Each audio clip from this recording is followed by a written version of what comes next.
Set है जी, शुरू करूं? ओके। कल हमने डॉक्टर साहब की जो अंतिम बात है कि व्यवस्था की लड़ाई, व्यवस्था का जो हल है, अव्यवस्था का जो हल है, व्यवस्था परिवर्तन की लड़ाई है, वो व्यवस्था से ही लड़ी जाएगी।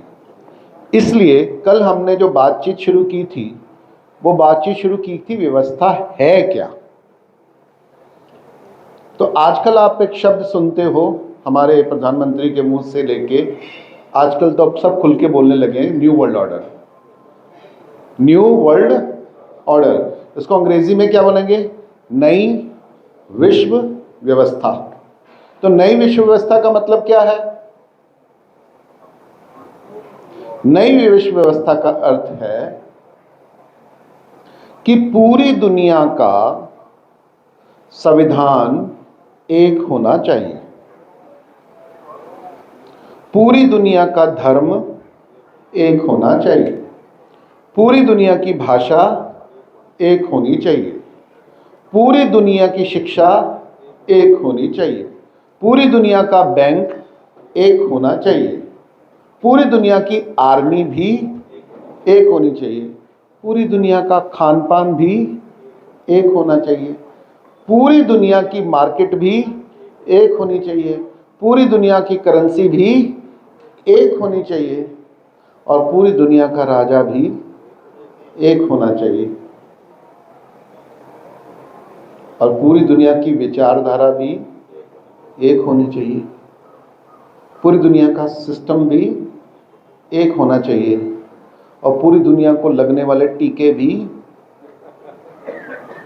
एक होने चाहिए, पूरी दुनिया की कोर्ट भी एक होनी चाहिए, इसलिए पूरी दुनिया की वोट भी एक होनी चाहिए। ये एक किसकी होगी? हेलो, ये जो एक बनेगी वो किसकी बनेगी? एनीवन? एकता की बनेगी, एकता कपूर की। वो किसकी होगी? एनीवन?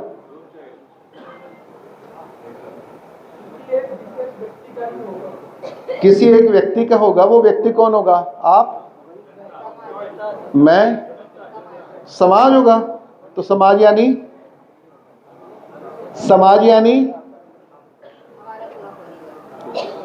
समाज यानी आपका पूरा परिवार। और इनके परिवार का क्या होगा फिर? हमारा पूरा परिवार। ये आपसे कभी किसी ने पूछा है?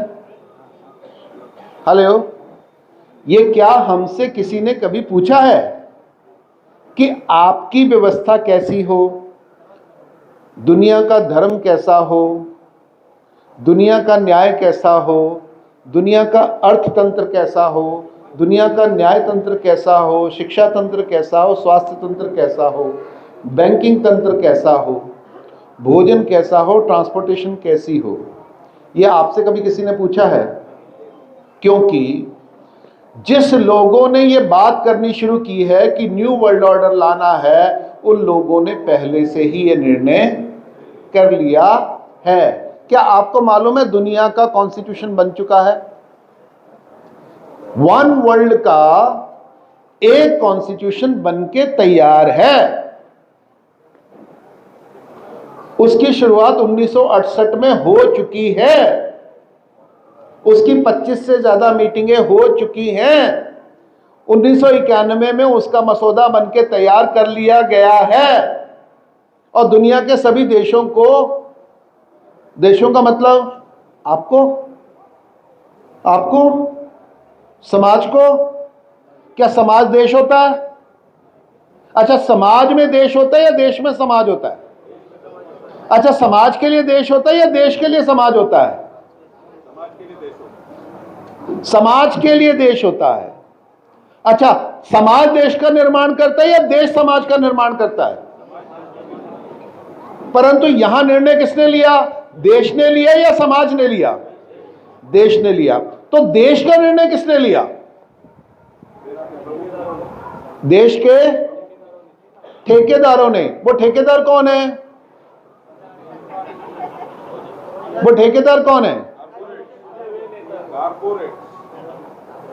वो ठेकेदार में हैं 3 हैं, रेदर 4 हैं। पहला है जो बोटधारी है, पहला है जो बोटधारी है, जिनको सबसे ज्यादा बोट मिले हैं वो हमारे ठेकेदार हैं। दूसरा है जो नोटधारी हैं, जिनके पास सबसे ज्यादा नोट हैं। तीसरे कोटधारी हैं, एक्सक्यूज मी, जितने तीसरे कौन है? कोटधारी, जो कोट में काला कोट पहन के एक खड़ा रहता है, एक बैठा रहता है, वो है। और चौथे धर्मधारी हैं। चौथे तो कौन है? जो समाज का ठेकेदार कौन है? नंबर 1 वोटधारी, वोट। नंबर 2 कोट, नोटधारी, उसमें कॉरपोरेट आ जाएगा, पैसेदार आ जाएंगे, सरमाएदार आ जाएंगे।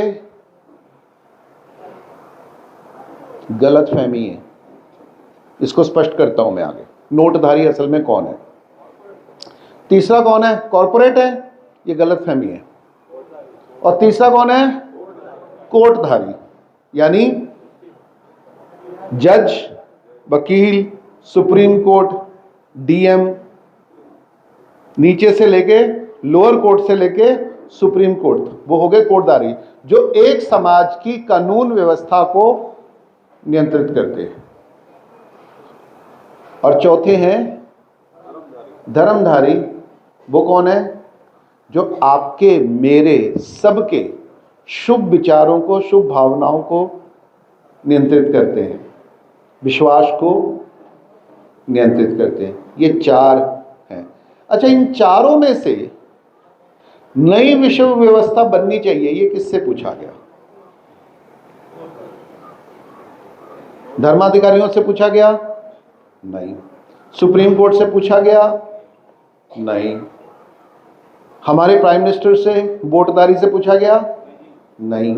और हमारे नोटधारी यानी हमारे कॉर्पोरेट से पूछा गया? हेलो, पूछा गया? पूछा गया, डिस्कस किया गया। यस। तो कहने का मतलब है, तो मेन ये 4 सत्ताएं हैं जिसको हम आधुनिक पुरानी व्यवस्था में कहते थे कि 4 सत्ताएं हुआ करती हैं। धर्म सत्ता, अर्थ सत्ता, राज सत्ता। धर्म सत्ता, अर्थ सत्ता और राज सत्ता। और भारत ने पुरानी व्यवस्था में रखा कि सबसे ऊपर कौन सी व्यवस्था होनी चाहिए? धर्म सत्ता। उसके नीचे कौन सी सत्ता होनी चाहिए? राज सत्ता। उसके नीचे कौन सी व्यवस्था होनी चाहिए? अर्थ सत्ता। उसके नीचे कौन सी सत्ता होनी चाहिए? न्याय सत्ता, अर्थ सत्ता, उत्पादन सत्ता, वितरण सत्ता, कोष सत्ता, वगैरह वगैरह वगैरह। यानी इंसान के पूरे समाज को व्यवस्थित रखने के लिए जितनी भी संस्थाएं बनाई जाती हैं वो इसके नीचे होंगी। पर सबसे कौन से ऊपर कौन सी होगी? धर्म सत्ता। और धर्म सत्ता पे किसको विराजमान किया गया?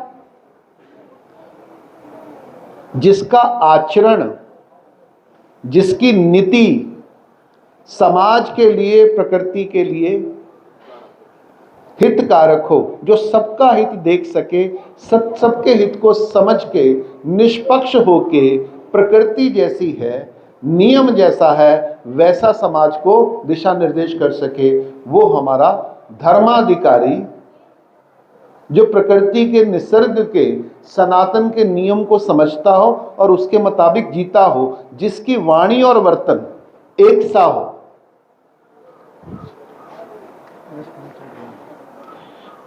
सूरत का नहीं करवाना, धर्मपुर का करवाना है। हाँ, किसका? 3 लोगों का, संजीव शर्मा, संजीव बलारा जी यार शर्मा जी, ठीक है।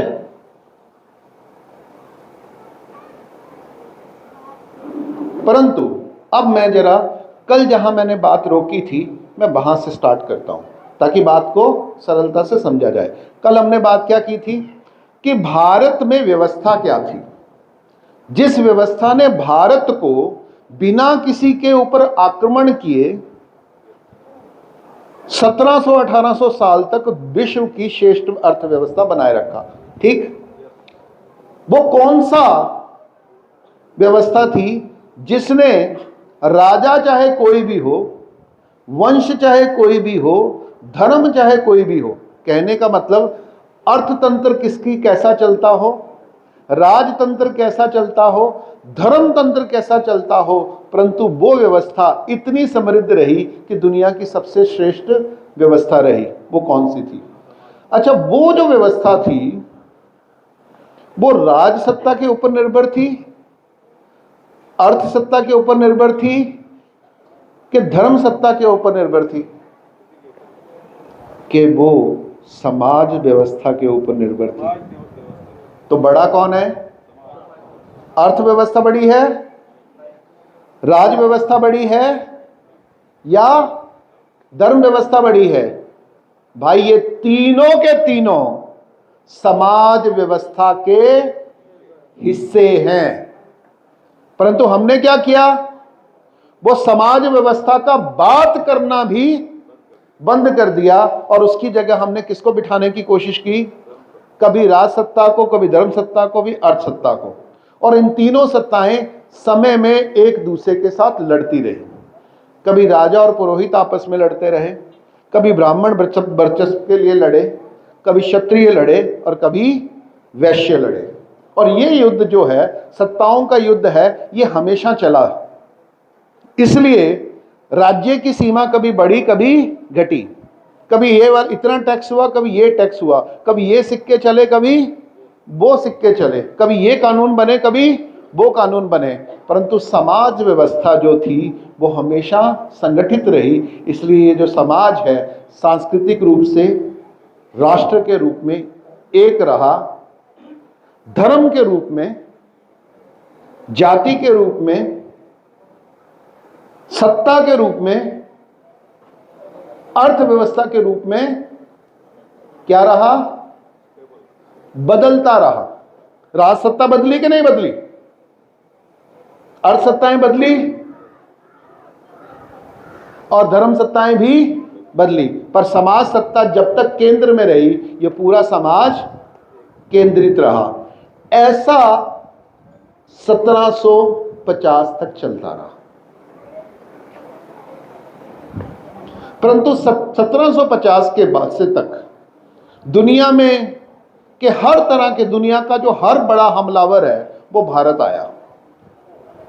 पुराने से पुराने समय में ग्रीक भी आए, रोमन्स भी आए, शक भी आए, हूण भी आए, कशान भी आए, सिंथियन भी आए। बीच में कोई इतिहास के बारे में मुझे पूछ रहा था, ये सारे के सारे लोग आते गए। पर्शियन भी आए, मंगोल भी आए, चाइनीज भी आए, परंतु ये सारे के सारे आके इन्होंने क्या किया? यहीं आके बस गए और यहाँ की समाज व्यवस्था का वो हिस्सा बन गए। उनमें से जब वहां से आए हुए लोग वो आज भी हमारी समाज व्यवस्था का हिस्सा है। उनमें से कई लोगों को हम 36 बिरादरियों में से एक जानते हैं।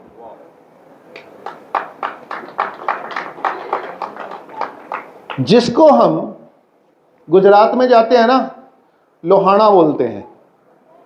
सुना है नाम लोहाणा? वो कौन है? वो ग्रीक हैं। कौन है? ग्रीक हैं, रोमन्स हैं। अभी भी बंजारे होते हैं ना, ये जो बंजारे हैं जो अभी भी अपना काफिला लेके चलते हैं और हथियार और औजार और चाकू बनाते हैं, खेती के यंत्र बनाते हैं, ये लोग कौन है? ये बंजारे हैं, ये जिप्सी हैं। ये पूरी दुनिया में पाए जाते हैं, भारत में पाए जाते हैं। अंग्रेजों ने प्रचार ये किया था ये साइबेरिया से आके भारत में बसे, परंतु उनका जेनेटिक इंजीनियर से पता चला कि नहीं, यहां से ये पूरी दुनिया में फैले। इनको रोमा कहते हैं, वहां इनको रोमा कम्युनिटी कहते हैं। तो कहने का अर्थ है कि भारत में उसी तरीके से जिनको हम शक कहते हैं, सिंथियन कहते हैं, जाटों में बहुत बड़ा वर्ग उनका पाया जाता है, जिनको गुर्जर कहते हैं, ये हूणों के साथ इनका संबंध देखा जाता है। तो हमारी किसी ना किसी विदेशी दुनिया भर के जो लोग हैं उनके सबके अंश भारत में पाए जाते हैं। पूरी दुनिया में वो अव्यवस्था का कारण थे, परंतु जब भारत में आए, उन्होंने भारत की व्यवस्था को देखा, वो इस व्यवस्था का हिस्सा बन गए। जब वो भारत में आए थे आक्रमण कर बन के, परंतु भारत में रह के वो भारत के रक्षक बने, जिनको हम जाट कहते हैं ना, ये क्षत्रिय बने और उन्होंने भारत की रक्षा भी की। और आज भी हमारी सेनाओं में इनका महत्तम सबसे बड़ा योगदान है। तो कहने का मतलब है कि हमारी जो समाज व्यवस्था थी वो सर्वोप्रिय थी। अर्थव्यवस्था, राज व्यवस्था, धर्म व्यवस्था तो बदलती रहती है, और हमारी व्यवस्था जो समाज व्यवस्था थी वो उत्पादन आधारित थी, जहां हर व्यक्ति उत्पादक था। इसलिए भारत में 72 कलाओं की जिक्र है। और 72 कलाओं का जिक्र कहां है? काम सूत्र में भी 72 कलाओं का जिक्र है, शुक्र संहिता में भी 72 कलाओं का जिक्र है, जैनों के आगम में भी 72 कलाओं का जिक्र है, बौद्ध आगमों में भी 72 कलाओं का जिक्र है, और शैव आगमों में भी और वैष्णव आगमों में भी 72 कलाओं का जिक्र है। तो लड़कियों को हम 64 कलाएं सिखाते थे और पुरुषों को हम 72 कलाएं सिखाते थे। उसको सिखाने का मतलब ये था कि हर गांव अपने आप में स्वावलंबी रहे। स्वावलंबी का मतलब इसलिए भारत में क्या है कि हम अपनी जरूरत की सारी उत्पादन हम गांव में कर लेते थे। हम किसी राजा के ऊपर, किसी व्यापार के ऊपर आधारित निर्धारित नहीं थे। इसलिए हर गांव राजा आए, आक्रमण किए गए, राजा बदलते रहे, परंतु हमारे गांव कभी बदले नहीं। इसलिए हमारी संस्कृति का आधार हमारे गांव है, शहर नहीं है। योध्या हमारा चिन्ह हो सकता है, काशी हमारा चिन्ह हो सकता है, केंद्र नहीं। केंद्र गांव है। तो भारत कहां मिलेगा? गांव में। अगर भारत कहीं जिंदा है तो वो आज भी गांव में जिंदा है, और अगर भारत जिंदा रहेगा तो वो कहां जिंदा रहेगा? गांव में। उसका सबसे बड़ा प्रूफ हमने कोरोना में देखा है। दुनिया पूरी की पूरी बंद, मैं भारत की बात करता हूं। अचानक लॉकडाउन लगा, पहले 21 दिन के लिए लगा, फिर 6 महीने तक गया। फैक्ट्री बंद, दुकान बंद, रेल बंद, कोर्ट बंद, सब कुछ बंद, फिर भी हम जिंदा रहे और ठीक ठाक जिंदा रहे, क्योंकि हमारे किसान हमारे गांव चल रहे थे और वो पूरे समाज का भरण पोषण कर रहे थे। राइट? और जैसे ही फैक्ट्रियां, जैसे ही शहर, जैसे ही ट्रांसपोर्टेशन 6 महीने के लिए थमा, प्रकृति अपने आप शुद्ध हो गई, शुद्ध हो गई। जो पक्षी अलोप हो गए थे वो प्रकट होने लगे, जो नदियां गंदी हो गई थी वो साफ होने लगी, जो हवा गंदी थी वो अपने आप ठीक होने लगी। राइट? क्योंकि वो एक मैसेज था कि इंसान को अपनी सीमा में, अगर इंसान अपनी सीमा में सिमट जाए, प्रकृति तो अपने आप को ठीक कर लेगी, संभाल लेगी। उसकी चिंता करने की आपको बहुत ज़्यादा ज़रूरत नहीं है। हम अपनी चिंता कर लें, अपनी सीमाएं पहचान लें, उसमें आ जाएं। राइट? तो हमारा किसान आज भी इतना उत्पादन करता है कि गरीब से गरीब जो परिवार है, गांव है, अगर वो 10 गुना से ज़्यादा उत्पादन करता है। मान लीजिए आज 1 साल के लिए लॉकडाउन लग जाए आज, तो चैलेंज क्या होगा? आप में से कितने लोग शहर वाले हैं? खड़े हो जाइए, मतलब हाथ खड़े करिए। आपके लिए गुड न्यूज़ है, आपके लिए गुड न्यूज़ है। गुड न्यूज़ ये है, भारत की इस समय 47% जनसंख्या जो शहर में रहती है वो पैरासाइट है। गुड न्यूज़ है, पैरासाइट का मतलब क्या होता है? परजीवी। हमारे प्रधानमंत्री कहते हैं ना आंदोलन जीवी, परंतु असली नाम क्या है? परजीवी। उसमें कौन कौन शामिल है? सारे के सारे गवर्नमेंट सर्वेंट, सारे के सारे कॉरपोरेट वाले, सारे का सारा सर्विस सेक्टर, सारा का सारा बैंकिंग सेक्टर, सारा का सारा एजुकेशन सेक्टर, ये सारे के सारे कौन है? परजीवी। क्योंकि ये किसी चीज का उत्पादन करते नहीं है, ये किसी चीज का उत्पादन करते नहीं है। इसका मतलब ये हुआ कि कभी हमारी समाज व्यवस्था ऐसी थी कि जिसमें 95% लोग उत्पादन करते थे। आज हमने ऐसी व्यवस्था बना ली कि जिसमें इस समय 70% लोग उत्पादन नहीं कर रहे। वो क्या बन गए? या तो व्यापारी बन गए, या दुकानदार बन गए, या नौकर बन गए। तो व्यापारी, दुकानदार, नौकर, चाहे वो आईएएस हो चाहे आईपीएस हो, ये कौन है? ये कौन है? परजीवी। ये कौन है? परजीवी। परंतु इनको क्या है? डिग्री का, पद का, अहंकार का, शिक्षा का क्या दे दिया गया? लबादा पहना दिया गया। और हम अपने आप को क्या मानते हैं? तो हालत यह है कि भारत के एक भी शहर, सर, भारत का एक भी शहर इस समय स्वावलंबी नहीं है। स्वावलंबी का मतलब यह है कि अगर लॉकडाउन लग जाए, एक भी शहर के पास एक हफ्ते का पानी नहीं है, राइट? है? एक भी शहर के पास एक हफ्ते का भोजन नहीं है, से ज्यादा का भोजन नहीं है। एक भी शहर के पास एक हफ्ते से ज्यादा की दवाएं नहीं हैं। एक भी शहर के पास एक हफ्ते से ज्यादा की गैस नहीं है, पेट्रोल नहीं है, डीजल नहीं है, बिजली नहीं है। मान लीजिए गांव के पास अपना अनाज है, अपना पानी है, अपना भोजन है, अपनी औषधि भी है। सिर्फ वो अपनी रसोई को समझ लें आयुर्वेद के तरीके से, तो सारी औषधियां उनके रसोई में पड़ी हैं। और अगर बिजली उनको ना मिले तो उनका जंगल है, उनके लिए ईंधन है, वो उसको संभाल लेंगे। तो जल के लिए, जंगल के लिए, जमीन के लिए, पानी के लिए, औषधि के लिए, ट्रांसपोर्टेशन के लिए उनके पास साधन है। इसलिए अगर आज दुनिया की सारी रफ्तार रोक दी जाए, लॉकडाउन डिक्लेयर कर दिया जाए, तो भारत जिंदा रहेगा और इंडिया मर जाएगा।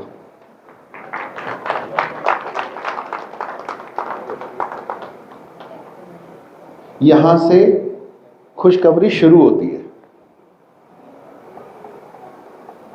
जब जिसको हम शहर कहते हैं वो 4 अलग अलग समूहों में बटा हुआ है। मोटे मोटे 2 समूह हैं। एक है जो सुपर रिच है, जो बड़े बड़े बंगलों में रहते हैं, जिनकी आय कई लाख रुपया रोज की है, जो बड़े बड़े गाड़ी, बड़े बड़े बंगलों में, कॉरिडोर में, फेंसिंग में रहते हैं, जिनके घर के बाहर नौकर भी खड़े रहते हैं, है ना, गार्ड खड़े रहते हैं, सिक्योरिटी खड़ी रहती है, वो लोग। दूसरे जो लोग हैं जो यहां बैठे हैं, जो नौकरी करते हैं, जो थोड़ी दुकानदारी चलाते हैं, थोड़ा धंधा करते हैं, ये दूसरे नंबर पे आते हैं। तीसरे नंबर पे जो लोग आते हैं वो हैं जो गांव से आते हैं और थोड़ा कमा के गांव में वापस चले जाते हैं। चौथे नंबर के लोग हैं जो गांव से आए और शहर की गंदगी उठाने के लिए, शहर को सफाई करने के लिए, शहर के कपड़े धोने के लिए, शहर को दूध पहुंचाने के लिए, शहर को सब्जी पहुंचाने के लिए और छोटी छोटी चीज़ों को पूर्ति करने के लिए रहते हैं, जिसको हम कहते हैं मजदूर और स्लम पॉपुलेशन, जो हर शहर की लगभग 43% है। जितना बड़ा शहर उतनी परसेंटेज स्लम की ज़्यादा। असल में शहर की जो लाइफलाइन है वो कौन है? अगर ये गरीब लोगों को, जिसको हम स्लम पॉपुलेशन कहते हैं, इसको शहर से निकाल दीजिए तो आप लोगों का घर चलेगा? हेलो, कीमतें क्या होंगी? अगर महंगाई कंट्रोल में है तो उनके कारण है, क्योंकि वो कम से कम कीमत पे गुजारा करते हैं और आपको वस्तु, लेबर, सेवा मुहैया करवाते हैं।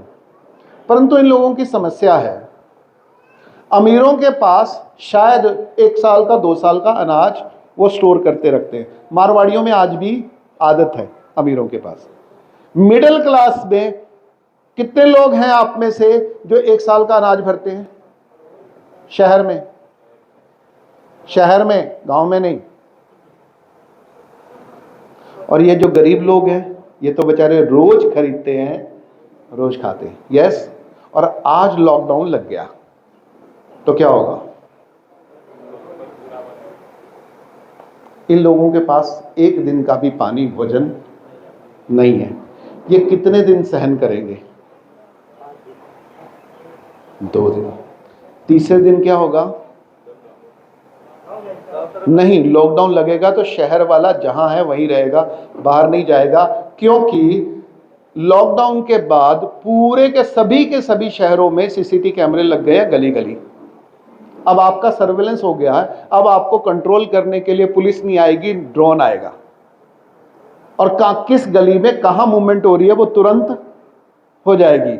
और पेंडेमिक ट्रीटी में ये साइन करके हमारी सरकार ने दे दिया है, कहीं भी कोई खतरा हो तो उस पूरी की पूरी कॉलोनी को एक दिन में लॉकडाउन लगाया जा सकता है। पुलिस सबको अरेस्ट कर सकती है, चाहे तो गोली मार सकती है, चाहे तो जला सकती है। ये पेंडेमिक ट्रीटी में साइन हो चुका है। तो ये लोग जो 2 दिन में भूखे होंगे वो क्या करेंगे? ये गांव नहीं जा सकते, क्योंकि पिछले बार भी सरकार ने जाने नहीं दिया था। इस बार तो, पर वो तैयार नहीं थे, सर्वेलेंस नहीं था, कंट्रोल नहीं था। इस बार सरकार तैयार है, आपको निकलने नहीं देगी। तो अब ये जो भूखे नंगे 43% लोग हैं, ये क्या करेंगे? अमीरों पे अटैक करेंगे।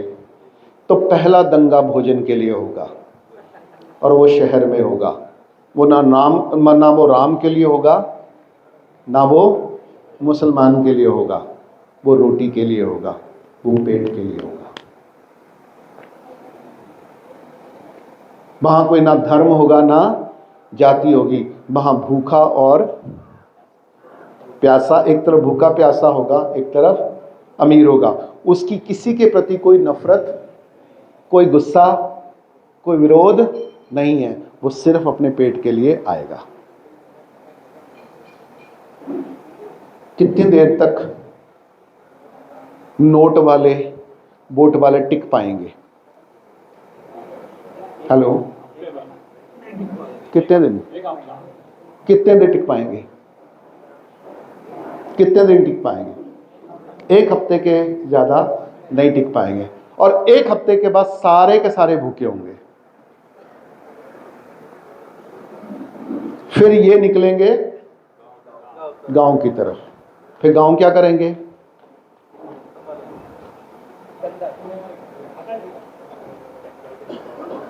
फिर गांव वाले क्या करेंगे? लठ लेके खड़े होंगे। फिर दूसरा दंगा होगा शहर और गांव के बीच में। और ये कहां हो रहा होगा?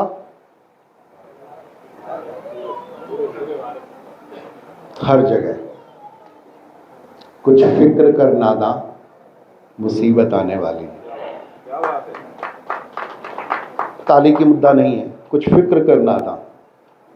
क्योंकि इसका मौजू, इसकी स्क्रिप्ट, इसकी प्लानिंग हो चुकी है। और ये कहां हो रहा होगा? एक साथ पूरी दुनिया में।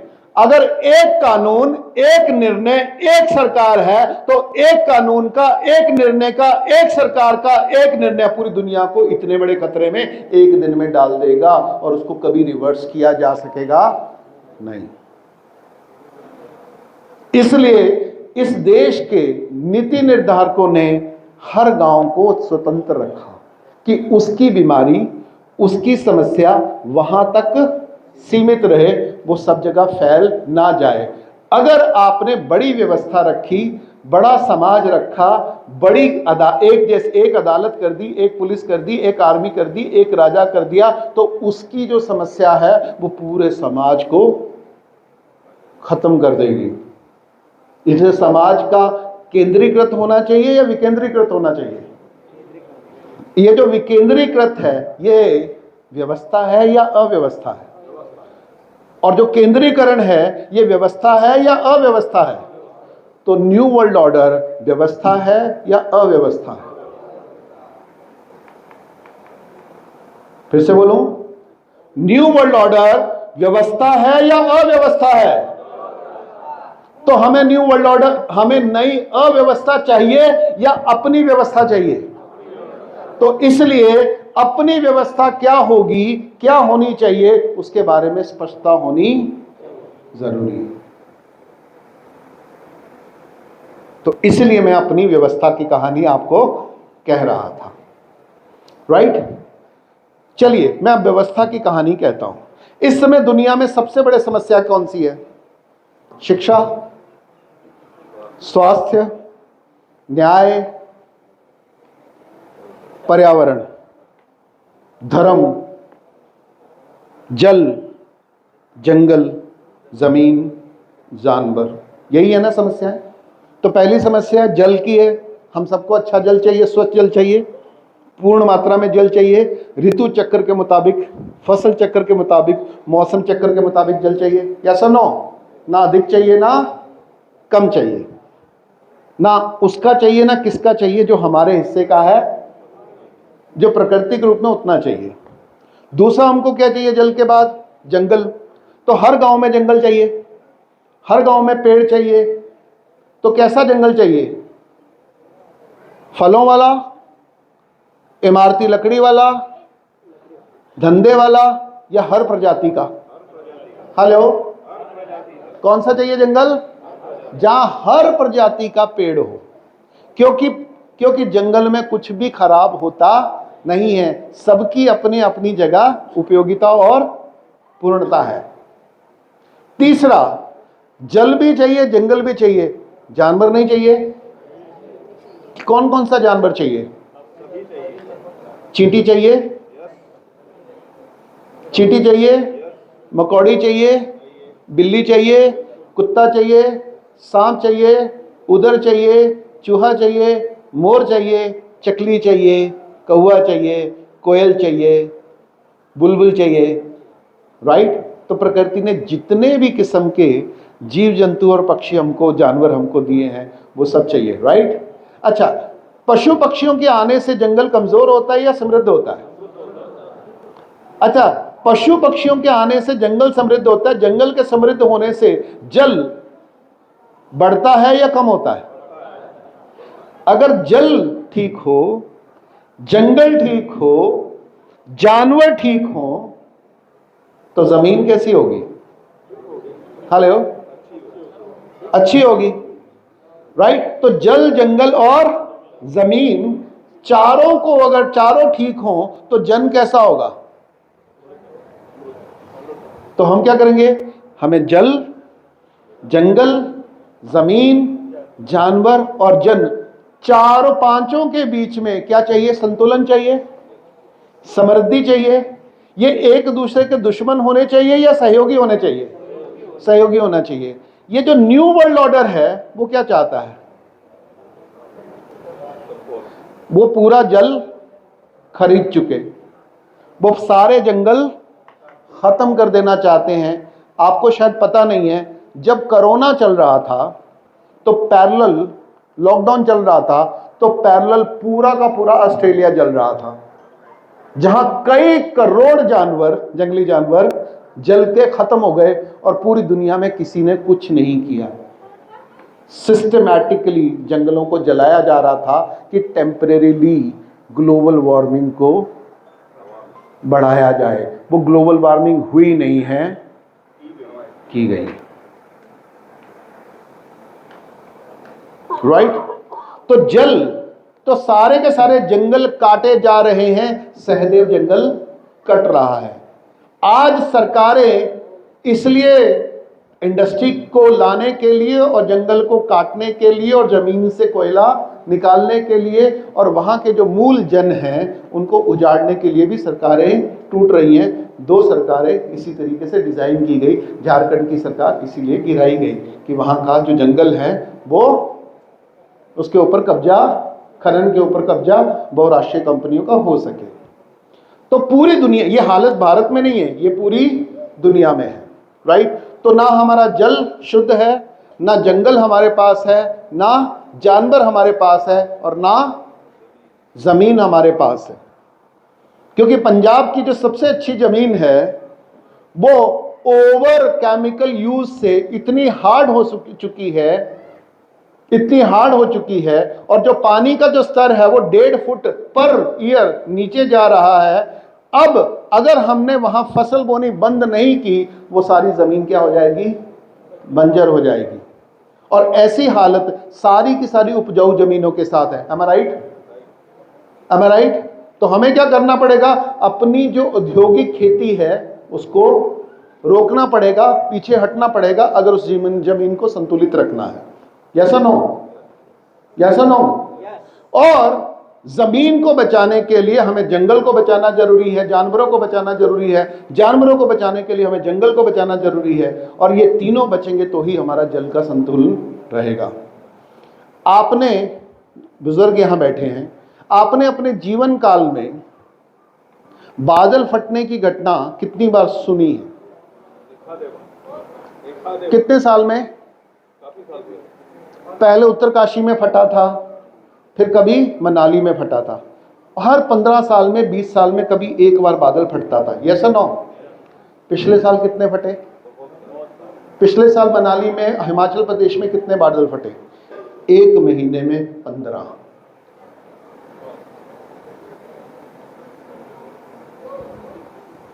एक महीने में 15। पहली बार भाखड़ा डैम के गेट खोले गए। पूरा पंजाब फ्लड में था, बारिश की एक बूंद नहीं, पंजाब में फ्लड था। मैं मनाली में था लगभग 25 जून के करीब, मनाली में था मैं। तो मैंने देखा मनाली की ऊपर सारी चोटियों पे बर्फ लदी पड़ी है। आमतौर पे फरवरी में बर्फ खत्म हो जाती है और अब बर्फ फरवरी में पड़नी शुरू हुई। मैं इस साल की प्रेडिक्शन कर रहा हूं, पिछले साल भी ऐसा ही था। इस समय जब सर्दी खत्म होनी चाहिए, पूरा का पूरा पंजाब, हरियाणा, हिमाचल में बर्फ पड़ रही है, स्नो पड़ रहे हैं। हिमाचल में, शिमला में जहां स्नो खत्म हो जानी चाहिए थी, वहां स्नो पड़नी शुरू हुई है और पूरे पंजाब में ओले पड़े हैं। इतने ओले, इतना मोटा ओला पड़ रहा है। यानी जब चाहिए, जहां चाहिए, जितना चाहिए उससे बिल्कुल उल्ट हो रहा है। अब जैसे ये बर्फ पड़ेगी, अब ये बर्फ पिघलेगी नहीं। राइट? जैसे बर्फ पिघलेगी बारिश का मौसम आएगा। जैसे बारिश का मौसम आया है तो पहाड़ खाली होने चाहिए। उसके ऊपर जब बारिश पड़ती है तो अगर बर्फ पड़ी होगी तो क्या होगा? बर्फ पड़ी 2 इंच और उसके ऊपर जो जितने बर्फ पड़ी है वो सारी की सारी पिघल के एक साथ कहां आएगी? नीचे। साथ में पेड़, पत्थर, मिट्टी नदी में लाएगी। और वहां नदियां कितनी छोटी होती हैं? 2-2, 10 फुट की, 20 फुट की, 25 फुट की, 30 फुट की, इतनी छोटी सी नदियां होती हैं। और उसमें इतनी 100 गुना, 1000 गुना पानी, मिट्टी, पत्थर आएगा तो क्या आएगा? Flash flood. क्या आएगा?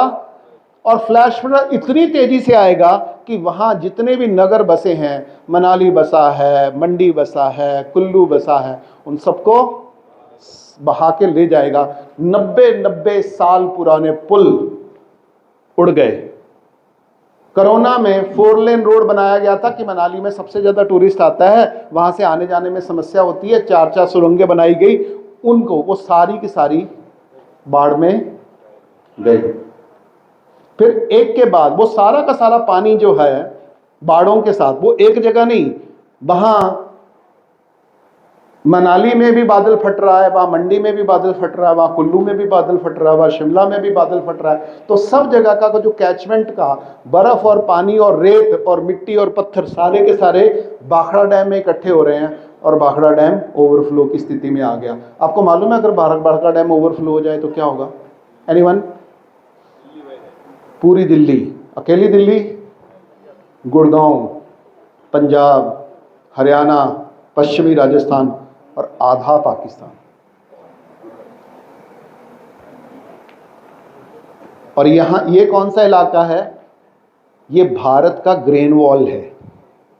सारा का जो सारा अनाज है ना, एमएसपी का जो अनाज है, जो हमारे 5 किलो अनाज 80 करोड़ लोगों को जो बांटा जा रहा है, ये कहां से आता है? वहीं से आता है। तो वहां से अनाज नहीं आएगा। और जितने हमारे अनाज के भंडार हैं वो इस समय केवल 6 से 7 महीने का अनाज ही बाकी है। जो 2.5 साल तक के भरा जाता था वो भी 6 महीने का बाकी है। अगर ये चौमासा फेल हो गया, अगर ये चौमासा, ये रेनी सीजन फेल हो गया, या फ्लैश फ्लड आ गया, या एक डैम टूट गया, टेहरी टूट जाए कि भाखड़ा टूट जाए, और टेहरी और भाखड़ा टूटेगा नहीं, तोड़ा भी जा सकता है। और तोड़ने के लिए क्या करना है? वो ऑलरेडी पानी से भरे हैं। अगर एक बादल फटा, 2 बादल फटे, जय श्री राम। और आपको मालूम है बादल फोड़े जा सकते हैं? एनीवन? कितनों को पता है बादल फोड़े जा सकते हैं और फोड़े जा रहे हैं? हार्प टेक्नोलॉजी से। यस। और वो फोड़ने के लिए आपको भारत में होना जरूरी है? उनको आपको भारत में होना जरूरी नहीं है, वो कहीं भी बैठ के फोड़े जा सकते हैं। यानी आपके पर्यावरण के साथ खेला जा सकता है। तो ये सारी की सारी अव्यवस्थाओं की एक्सट्रीम्स हैं कि जो भी चाहे वो खेल सकता है, और जो खेलना चाहे वो कहां तक खेल सकता है। वो अणु के साथ खेल सकता है, वो परमाणु के साथ खेल सकता है, वो जीन्स के साथ खेल सकता है, वो हवा के साथ खेल सकता है, वो गर्मी के साथ खेल सकता है, वो बाढ़ के साथ खेल सकता है, वो सूखे के साथ खेल सकता है, वो वायरस के साथ खेल सकता है, वो भोजन श्रृंखला के साथ खेल सकता है, और वो हल्के से पर्यावरण को चेंज करके टिड्डी दल की दिशा भी मोड़ सकता है। ये क्यों होता है? ये इसलिए होता है कि जो मानव है वो धरती पे जब आया तो वो सबसे कमजोर जानवर के रूप में आया। ना हम शेर की तरह, चीते की तरह दौड़ सकते हैं, ना हम हाथी की तरह बलशाली हैं, ना हम चिड़िया की तरह उड़ सकते हैं, ना हम बंदर की तरह कूद सकते हैं। राइट? हम प्रकृति में सबसे कमजोर जानवर है। जानवर पैदा होते ही चलने लगता है, हमें चलने के लिए 1 साल लग जाता है। जानवर 6 महीने में अपना भोजन खुद कमाने के लायक हो जाते हैं। हमको अपना भोजन कमाने के लिए कम से कम 5 साल तो चलते फिरने होते हुए अपना टट्टी पेशाब करने में सीखते सीखते लग जाते हैं। और पाँव पे खड़ा होने के लिए कम से कम कितना चाहिए? गांव में 18 साल चाहिए, और शहर में हेलो, और कितने लोग हैं, कितनों के घर में बच्चे हैं जो 25 साल में सेट हो गए? हेलो, आप क्या हो गए? अभिनंदन के पात्र हैं आप। राइट? वो 1% से ज्यादा नहीं है। और अब जो सर्विस के लिए नौकरी को सेट होना मानते हैं, तो सरकार, आपको मालूम है ना, सरकार ने पहले ही बोल दिया आप किसी को नौकरी नहीं देंगे। अब कोई नौकरी नहीं देंगे। अब एआई के बाद, आर्टिफिशियल इंटेलिजेंस के बाद जितना भी सर्विस सेक्टर है, जितने भी अकाउंटेंट हैं, जितने भी ड्राइवर हैं, जितने भी सैनिक हैं, जितने भी वकील हैं, जितने भी जज हैं, जितने भी आईएएस आईपीएस ऑफिसर हैं, जितने भी एक्सपर्ट हैं, जितने भी कंप्यूटर चलाने वाले हैं, उन सबका काम एआई कर लेगा। और ये क्या करेंगे? भगवान श्री राम की। ये आरक्षण का क्या होगा? जो आरक्षण मांग रहे, मराठा मांग रहे या राजस्थान मांग रहे, उसका क्या होगा? लड़ो और मरो। तो फिर आरक्षण ये सबसे बड़ा आरक्षण ये लड़ो और मरो, क्योंकि आरक्षण तो तब होगे ना जब आपके पास नौकरी होगी। जब नौकरी नहीं है तो आरक्षण का कोई, और नौकरी तो कभी इनके पास थी ही नहीं। भारत की जनसंख्या कितनी? 160 करोड़ लोग। भारत में नौकरी लायक बच्चे कितने? दुनिया में सबसे बड़ा जो यंग पॉपुलेशन है, नौकरी लायक पॉपुलेशन है, जिसको हमारे प्रधानमंत्री ने कहा था 2014 में, भारत के पास दुनिया का सबसे बड़ा डेमोग्राफिक डिविडेंड है, यंग पॉपुलेशन है। यस, तो जो नौकरी पाने के लिए सबसे यंगेस्ट पॉपुलेशन है वो भारत में है। ये हमारी ताकत है या हमारी लायबिलिटी है? तो 2014 से लेके 2024 तक हम अगर 2-2 करोड़ लोगों को नौकरी देते तो शायद हम 20 करोड़ लोगों को ऑक्युपाई कर चुके होते। तो शायद हम अपना, तब भी हम अपना 50% डिविडेंड, क्योंकि भारत की जो परफॉर्मिंग एसेट है, जो परफॉर्म कर सकती है, वो यंग पॉपुलेशन होती है। तो उनको काम दे सकते तो वो हमारी तरक्की में, हमारे समाज में, हमारी सुरक्षा में, हमारी समृद्धि में योगदान दे सकते थे। आज ये पॉपुलेशन क्या कर रही है? कितनों को नौकरी मिली? 10 साल में कितनों को नौकरी मिली? और कितनों को अगले 5 साल में या 10 साल में मिलने की संभावना है? Yes, anyone? एनीवन? एनीवन? अब ये यंग पॉपुलेशन को देने के लिए इलेक्शन का झुंझुना भी नहीं है, क्योंकि एआई उन नौकरियों को भी खा चुकी। अब सरकार के पास नौकरी देने के लिए पैसा नहीं है। मैं ये सारी कहानी अव्यवस्था की है। इनका सलूशन भी मैं हमें समाज के रूप में, क्योंकि मैंने कल पहला वाक्य बोला था, सरकार का मतलब व्यवस्था नहीं होती, सरकार का मतलब अव्यवस्था बनाए रखना होता है। पॉलिटिकल पार्टी का काम व्यवस्था बनाना नहीं है। वो व्यवस्था के नाम पे अव्यवस्था को, झगड़ों को, गरीबी को, बेरोजगारी को, महंगाई को बनाए रखना है। अगर किसी का मंतव्य इसके विपरीत है तो बताओ। हेलो, यही हो रहा है? ओके। तो अब जिस तरीके से सरकारें हैं, मैं 2 वीक पहले श्रद्धेय शंकराचार्य जी से मिलने गया था, पुरी शंकराचार्य जी से। तो हम इन्हीं मुद्दों के ऊपर, समाज के सामने क्या चुनौतियां हो रही हैं और उन चुनौतियों को समझना, मिलके समझना, और उसके लिए मिलके उसका हल खोजने के लिए मैं उनसे बात करने गया था। तो उन्होंने कहा,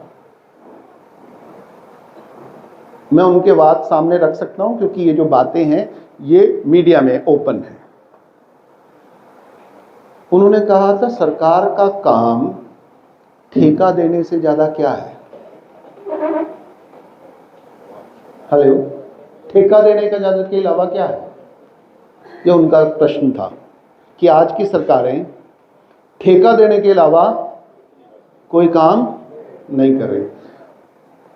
तो इस समय अव्यवस्था यहां तक पहुंच गई कि हमारे जिसको हम बोल रहे थे दुनिया का सबसे बड़ा डेमोग्राफिक डिविडेंड हमारी सबसे बड़ी जो एसेट थी, जो ताकत थी, वो अब हमारी सबसे बड़ी समस्या बनने वाली है, क्योंकि उनके लिए रोजगार, जीवन के अवसर, उनकी महत्वाकांक्षा, उनके सपनों को पूरा करने के लिए वर्तमान सरकार या किसी भी सरकार के पास कोई साधन नहीं होंगे वर्तमान व्यवस्था में, राइट। और न्यू वर्ल्ड गवर्नमेंट ने पहले से ही तय कर लिया है कि वर्तमान व्यवस्था जो चल रही है, ये नकारा है, इससे मानवता आगे नहीं जा सकती, इसलिए इस व्यवस्था को बदलना पड़ेगा। परंतु इस व्यवस्था का मतलब है सारी दुनिया की व्यवस्था को एक करना पड़ेगा, और उस व्यवस्था में जो 80% काम है वो robot, computer, artificial intelligence, industrial revolution 4, genetic engineering से कर लिया जाएगा। यानी 80% प्रजा की कोई जरूरत नहीं है,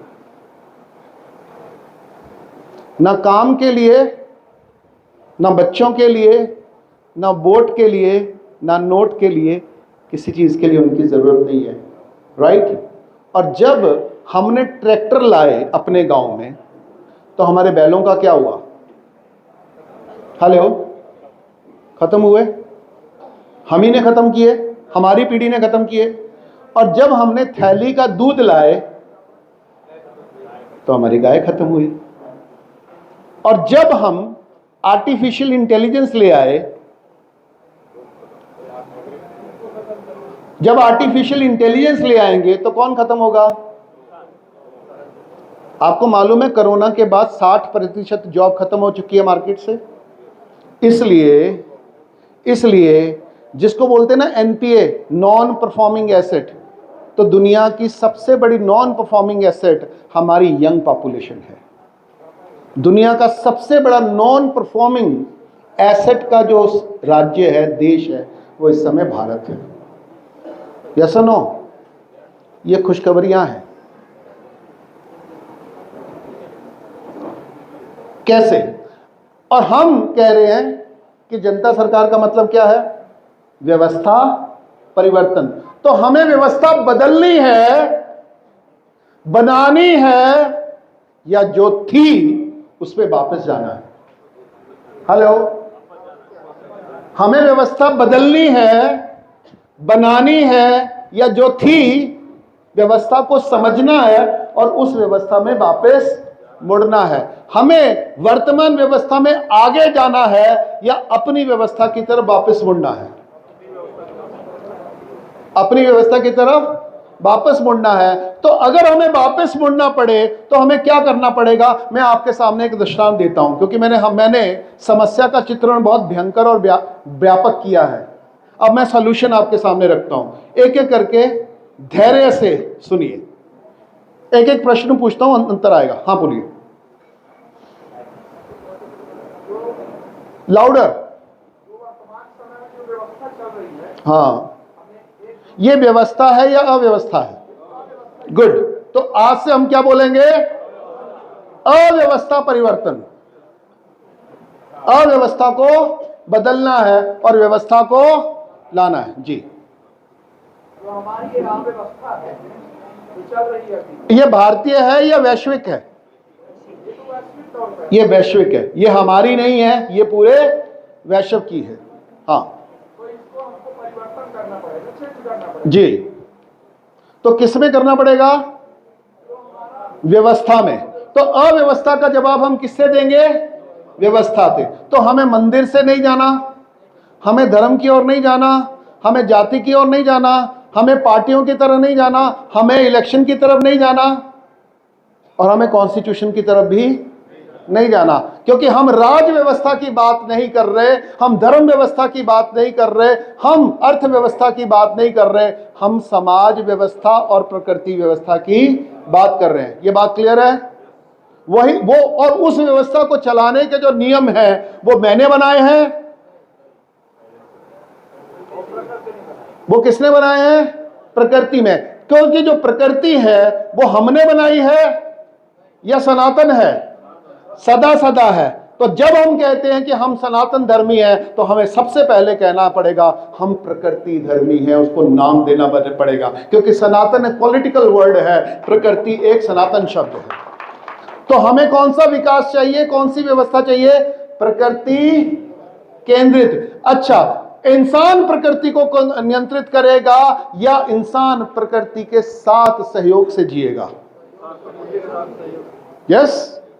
तो अगर इंसान प्रकृति के साथ प्रकृति को सम्मान मान देना शुरू कर दे, प्रकृति को समझना शुरू कर दे, तो क्या होगा? मैं उसका एक छोटा सा चित्रण आपके सामने करता हूं।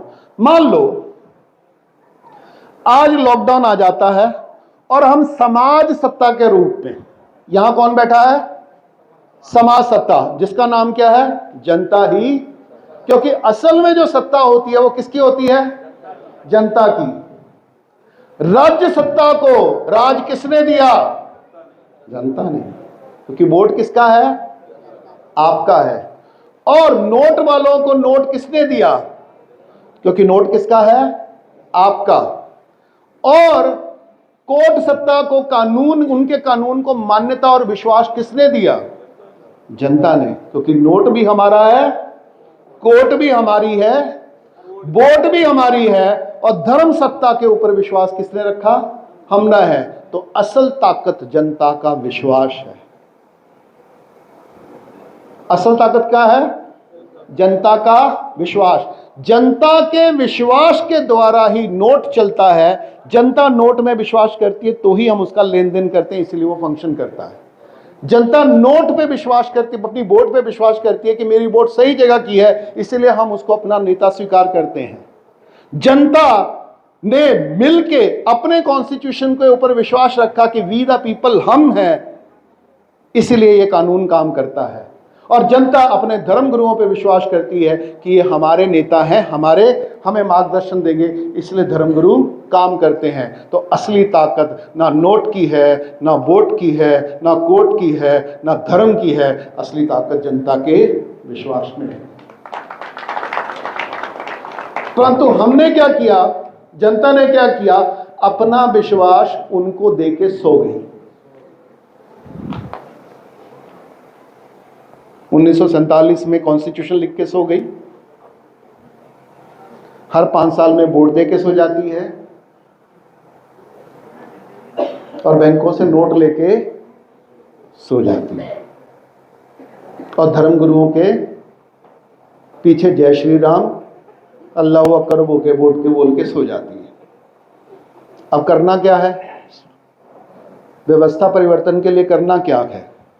तो हमने नोटधारी, वोटधारी, कोटधारी और धर्मधारियों के ऊपर विश्वास दिया, और उन्होंने हमें व्यवस्था दी या अव्यवस्था दी। अब हमें क्या करना है? Enough is. अब हम अपना विश्वास अपने हाथ में लेते हैं। हमें कोई क्रांति करनी है, हमें लड़ाई झगड़ा करना है, हमें कोई लड़ चलाना है, हमें कोई तख्ता पलट करना है? नहीं, हमें अपना विश्वास अपने पास वापस लेना है। अपनी यही जनता सरकार मोर्चा है कि हम अपने जल, अपने जंगल, अपनी जमीन, अपने जानवर, अपनी शिक्षा, अपने स्वास्थ्य, अपने न्याय, अपने व्यापार, अपनी नीति के लिए खुद बनाने में सक्षम है। कैसे करेंगे? छोटा सा एग्जाम्पल, मान लीजिए एक गांव की एग्जाम्पल लेते हैं। वो 4000 लोगों का एक गांव है, और गांव के सारे लोग कहते हैं अब जनता ही सरकार है, कोई पॉलिटिकल पार्टी या कोई धर्माधिकारी या कोई नोट की या कोई वोट की हमको ज़रूरत नहीं है। हम 4000 लोग अपनी सारी ज़रूरतें, उनके बारे में निर्णय लेने का अधिकार रखते हैं, बिकॉज वी द पीपल। और यह अधिकार हमको संविधान भी देता है। अमेंडमेंट 73-74 पंचायती राज के मुताबिक हर गांव अपने सारे निर्णय दे लेने के लिए संवैधानिक रूप से सक्षम है, और उसके पास ताकत भी है। अब एग्जाम्पल, आज सारा गांव बैठ के निर्णय करता है कि हमें अपनी सारी की सारी शिक्षण व्यवस्था को सुधारना है। तो हमारे गांव में कितने बच्चे हैं? 4000 की पॉपुलेशन है, कितने बच्चे हैं? 1200 बच्चे के करीब होते हैं, मैक्सिमम 12 से 1300 बच्चे। उन बच्चों को शिक्षित करने के लिए कितने शिक्षकों की जरूरत है? मैक्सिमम कितने शिक्षकों की जरूरत है? गांव में 1200 बच्चों का स्कूल चलता है, 20 से ज्यादा की जरूरत नहीं होती। तो वो पढ़ाने के लिए शिक्षित लोग क्या इस समय गांव में हैं? आपको बाहर से इंपोर्ट करने की जरूरत है? अमेरिका से, इंग्लैंड से, बीएड से, यूनिवर्सिटी से, डिग्री से, आईलेट्स से, आईटी से मंगाने की जरूरत है? आपके गांव में है?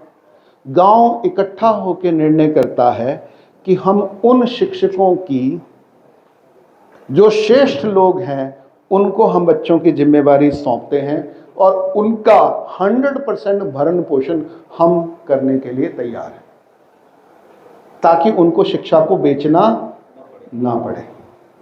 क्योंकि समाज का पहला नियम, समाज में 2 नियम हुआ करते हैं। पहला, किस चीज़ का व्यापार करना है और किस चीज़ का व्यापार या व्यवहार नहीं करना। ये समाज के 2 ही नियम होते हैं, क्या करना है और क्या नहीं करना। इस समय दुनिया में जो सबसे बड़ा खतरा है वो किससे है? व्यापार से कि उत्पादन से? दुनिया में समस्या उत्पादन की है या व्यापार की है? आपको मालूम है इस समय पूरी दुनिया में 800 करोड़ की पॉपुलेशन है। उनके लिए जितना अनाज चाहिए, जितनी किस्म का और जितना अनाज चाहिए, उससे 1.5 गुना अनाज धरती में आज भी पैदा होता है। यस और नो? यस और नो? भारत के पास 2.5 गुना है। भारत के पास 2.5 गुना होता है, भारत में तो 2.5 गुना होता है। इससे दुनिया में सबसे समृद्ध भारत है, अनाज को अगर केंद्र में रखे तो। नंबर 2, दुनिया में जितना पानी चाहिए उतना पानी भारत में है। यस और नो? यस। दुनिया में जितना कपड़े चाहिए, कितने कपड़े हैं? कम से कम 10 गुना, कईयों के पास तो 100 गुना भी पड़े हैं। अगर हम अपनी फैक्ट्रियां और दुकानें भी साथ में मिला लें तो इस समय जितने कपड़े चाहिए, जिस भी वेदर के लिए, जिस भी उद्देश्य के लिए, उससे 100 गुना उपलब्ध हैं। दुनिया में जितने मकान चाहिए और दुकान चाहिए उतने हैं। हेलो, भारत के हर शहर में 30% जो मकान हैं और दुकानें हैं वो एक्स्ट्रा हैं, अनयूज्ड हैं, और सबसे ज्यादा सरकारी। यस। और दुनिया में मकान, अपने अपने गांव को देख लो, कितने % घर खाली पड़े हैं। तो दुनिया में रोटी कपड़ा मकान की कोई समस्या है नहीं है। परंतु फिर भी दुनिया की 80% पॉपुलेशन भूखी मर रही है। यह उत्पादन की नहीं, वितरण की समस्या है। यह उत्पादन की नहीं, वितरण की समस्या है। तो हमें वितरण के ऊपर काम करना है। उत्पादन ठीक ठाक है, उसमें समस्या नहीं। और इस समय अगर मैं अपने गांव में बोलूं तो हम नीति के ऊपर आएंगे कि समाज में नीति हुआ करती है, कूटनीति नहीं। तो पॉलिटिकल पार्टी के पास क्या होती है? नीति के कूटनीति? कूटनीति। तो इलेक्शन मैनिफेस्टो क्या है? आपका विश्वास लूटने का, जनता का विश्वास लूटने का, मालिक को नौकर बनाने का, मालिक को गुलाम बनाने का यंत्र है इलेक्शन मैनिफेस्टो। और आज तक किसी ने यह नहीं पूछा कि जो आपने वायदा किया था उसका कितने % आपने पूरा किया, क्योंकि उन्होंने आपको हक ही, स्पेस ही नहीं दिया, मौका ही नहीं दिया, अवसर ही नहीं दिया। Yes, okay. तो पहली नीति यह है कि हम किस चीज का व्यापार करेंगे और किस चीज का व्यापार नहीं करेंगे। तो कौन बताएगा कि भारत की नीति में किस किस चीज का व्यापार निषेध है? एनीवन?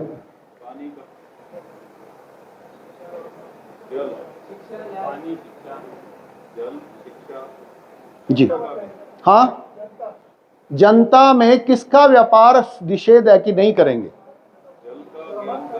हाँ, समाज किसका व्यापार नहीं करेगा? नंबर 1, शिक्षा का व्यापार नहीं करेंगे। नंबर 2, न्याय का व्यापार नहीं करेंगे। नंबर 3, स्वास्थ्य का व्यापार नहीं करेंगे। नंबर 4, धर्म का व्यापार नहीं करेंगे। नंबर 5, पर्यावरण। और पर्यावरण में क्या आ जाता है? जल, जंगल, जमीन, जानवर। और हम पहली नीति अपने गांव में ये लागू करते हैं कि आज के बाद शिक्षा का व्यापार नहीं होगा, आज के बाद स्वास्थ्य का व्यापार नहीं होगा, आज के बाद न्याय का व्यापार नहीं होगा, आज के बाद हमारे समाज में धर्म का व्यापार नहीं होगा, और आज के बाद रोटी का, पानी का, पर्यावरण का, पेड़ों का व्यापार नहीं हो। ये किसका बज रहा है? देख लीजिए। मात्र ये एक नीति आने से क्या फर्क पड़ेगा वो आपके सामने है। अंग्रेजों के आने से बाद भी 1947 तक जो बुजुर्ग हैं और वो जानते हैं कि हमारे गांव के शिक्षक सबसे सम्मानित लोग हुआ करते थे। यस, कितने लोग हैं जिन्होंने वो दौर देखा है जब शिक्षक सबसे सम्मानित था? नंबर 2 पे सबसे सम्मानित व्यक्ति था वैद्य, और नंबर 3 सबसे सम्मानित व्यक्ति था पंच परमेश्वर, और नंबर 4 सबसे सम्मानित था धर्मगुरु। और ये जो चारों थे, इनको किसी को भी पगार नहीं थी। शिक्षक को पगार मिलती थी या दक्षिणा, दान या पारितोषिक मिलता था? दक्षिणा मिलती थी, दान मिलता था और पारितोषिक मिलता था। पारितोषिक का मतलब है कि तुमने खुशी से अपना ज्ञान बांटा और हमने खुशी से आपकी जरूरतों को पूरा किया। वो खुश होने और खुश करने की पद्धति है। वैद्य ने अपनी खुशी से हमारे स्वास्थ्य की रक्षा की, चिंता की ध्यान रखा, क्योंकि वैद्य दवा मतलब बीमारी मिटाने के लिए आता था या बीमार ना हो यह सुनिश्चित करता था। हेलो, तो असली वैद्य क्या है? हॉस्पिटल बनाने के लिए वैद्य चाहिए था?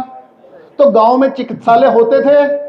नहीं, क्योंकि वैद्य का काम क्या था? बीमारी मिटाना नहीं था। वैद्य अपना झोला लेके चलता था, वो एक एक घर में जाता था, वो एक एक का हाल पूछता था, स्वास्थ्य पूछता था, मानसिक स्वास्थ्य कैसा है, शारीरिक स्वास्थ्य कैसा है, फिर वो आपको ऋतु चक्र समझाता था, मौसम समझाता था, और वो बोलता था कि ऐसा मौसम आने वाला है, इसलिए अपने घर में ये औषधि जरूर रखना, अपने खाने में इस वस्तु का ज़्यादा इस्तेमाल करना, अभी थोड़ी हल्दी का इस्तेमाल करना, अभी थोड़े अजवाइन का इस्तेमाल करना, अभी थोड़ा गिलोय का इस्तेमाल करना, अभी थोड़ी इस बूटी का इस्तेमाल करना। इतना ही समझाता था। यस और नो?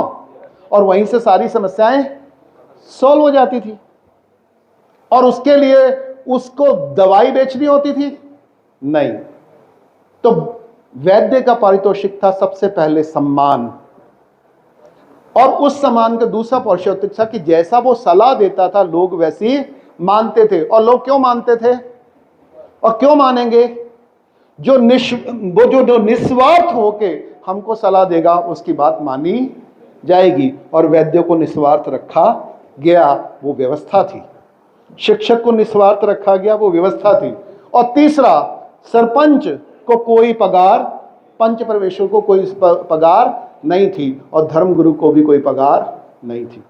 अगर उस व्यवस्था को हम पुनः स्थापित करते हैं तो हम क्या करेंगे? गांव में किसको शिक्षा का काम देंगे?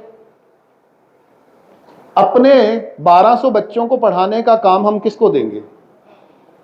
बीएड को, बीए को, एससी को, एसटी को, डिग्रीधारी को, किसको देंगे?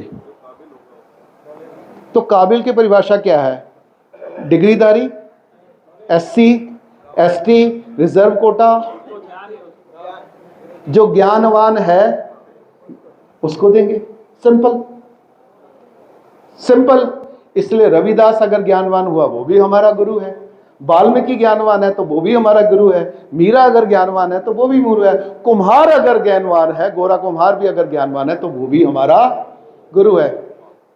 हाँ के ना? तो सभी हमारे गुरु हैं।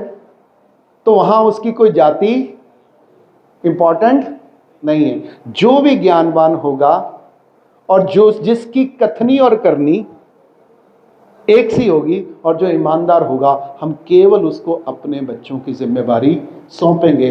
वो ऐसे गुरु हमारे गांव में थे, इसलिए हम उसको सौंप के बोलते थे, इसको सुधारने के लिए आपको जो करना है करिए, हमारा पूरा समर्थन और सहयोग आपके पास है। यस और नो? और वो उसका ध्यान रख लेते थे और हम निश्चित होकर अपना काम करते थे। और गांव का वो जो टीचर है वो केवल स्कूल में पढ़ाता था, घर में पढ़ाता था, 8 घंटे पढ़ाता था, या 24 घंटे निगरानी करता था। और जब वो घर से निकलता था तो बच्चे अपने आप डिसिप्लिन में आ जाते थे। यस और नो? वो व्यवस्था सही थी या आज की सही है? हेलो? उसको लाने के लिए हमको क्या करना पड़ेगा? अव्यवस्था बंद। शिक्षा का ये जो व्यापारी है और ये जो अब जो हमारे शिक्षक हैं, ये कौन है? जो कहीं सेट नहीं हुए, जिनको कोई नौकरी नहीं मिलती, जो कुछ करने लायक नहीं है, उनको हमने शिक्षक बना दिया। यस और नो? तो शिक्षक श्रेष्ठ होना चाहिए या असफल होना चाहिए? वो भी एड हॉक बेसिस पर दे रहे हैं कॉन्ट्रैक्ट। इसलिए ये पगार का सिस्टम, व्यापार का सिस्टम, नौकरी का सिस्टम, रिजर्वेशन का सिस्टम सब बंद है। ये अव्यवस्था पैदा करता है, ये व्यवस्था नहीं पैदा करता। श्रद्धा केवल श्रेष्ठ के प्रति होगी, सम्मान केवल श्रेष्ठ का होगा। किसी पद का, किसी प्रतिष्ठा का, किसी नौकरी का सम्मान नहीं होगा। सम्मान केवल श्रेष्ठ का होगा और शिक्षक श्रेष्ठ ही होना चाहिए। और जिस समाज में श्रेष्ठ शिक्षक है वो समाज कभी पीछे होता नहीं।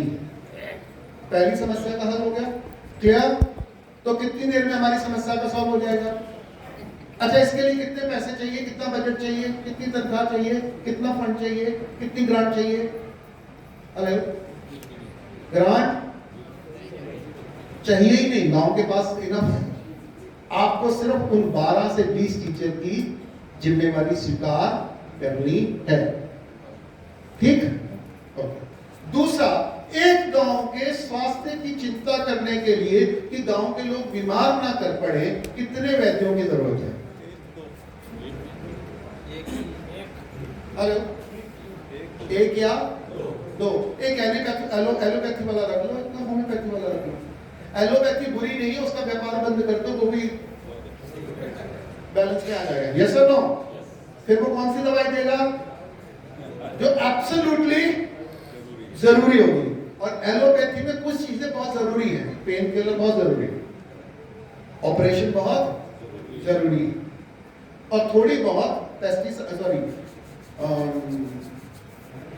एंटीबायोटिक की थोड़ी बहुत सीमित मात्रा में, अल्प मात्रा में जरूरी है। जब आयुर्वेद और एलोपैथी का एक दूसरे के सामने आमना सामना होगा तो दोनों की औकात सच में पता चलेगी, व्यापार में पता चलती नहीं। तो दो वैद्य, स्वास्थ्य की, हॉस्पिटल बंद, केमिस्ट बंद, टेस्ट बंद, टीके बंद। क्लियर?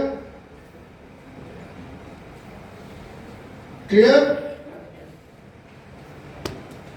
न्याय, तो गांव के न्याय को देने के लिए, न्याय व्यवस्था को स्थापित करने के लिए कितने जजों की जरूरत है, कितने लोअर कोर्ट की जरूरत है, कितने हाई कोर्ट की जरूरत है, कितने सुप्रीम कोर्ट की जरूरत है, कितने वकीलों की जरूरत है?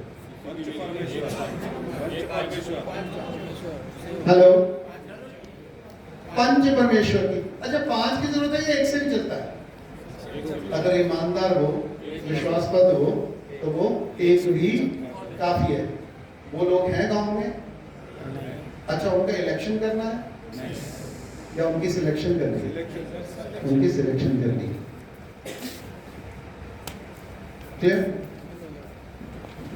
तो गांव में कोर्ट, वकील बंद, जज बंद, पंच परमेश्वर गांव के लोगों के लिए वो उसको झगड़ा निपटाना है या ये सुनिश्चित करना है कि झगड़ा ना हो।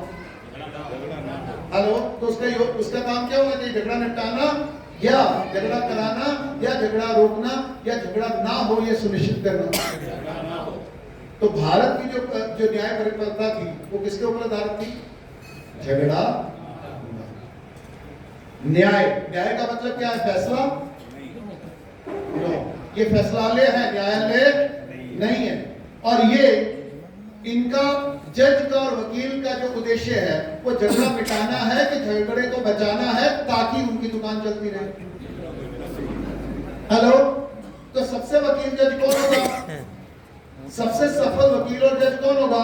जिसके पास सबसे ज्यादा मुकदमे होंगे और सबसे देर तक मुकदमे होंगे और सबसे ज्यादा फीस मिलती होगी।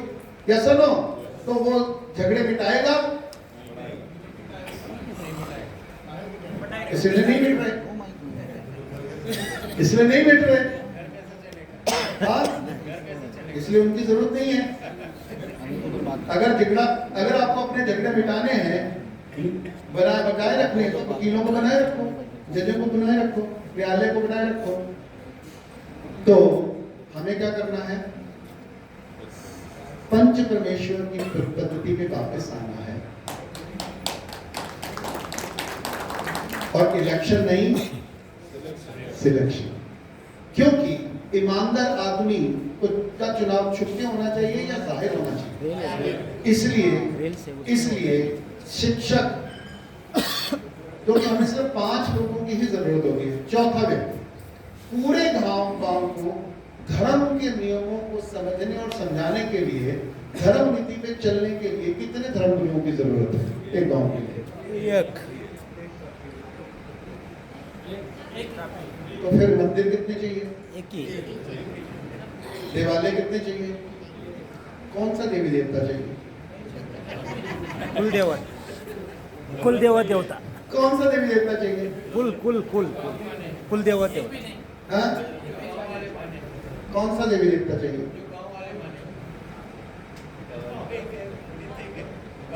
तो फिर ब्रह्मा विष्णु महेश का क्या होगा? फिर मेरे वाली देवी का क्या होगा? उसके वाली देवी का होगा? इसकी कुल देवी का क्या होगा? फिर ग्राम देवी का क्या होगा? फिर कुल देवी का क्या होगा? एक ही चाहे हनुमान। हेलो, एक ही हनुमान। अच्छा, इनको हनुमान चाहिए, आपको क्या चाहिए? हाँ? अच्छा, इनको झूलेलाल चाहिए, आपको कौन सा चाहिए? सर्व देवता मंदिर चाहिए, आपको कौन सा चाहिए? शिव भगवान चाहिए, आपको कौन सा चाहिए? महादेव चाहिए। और इनको कौन सा चाहिए? पंच परमेश्वर चाहिए। आपको कौन सा चाहिए?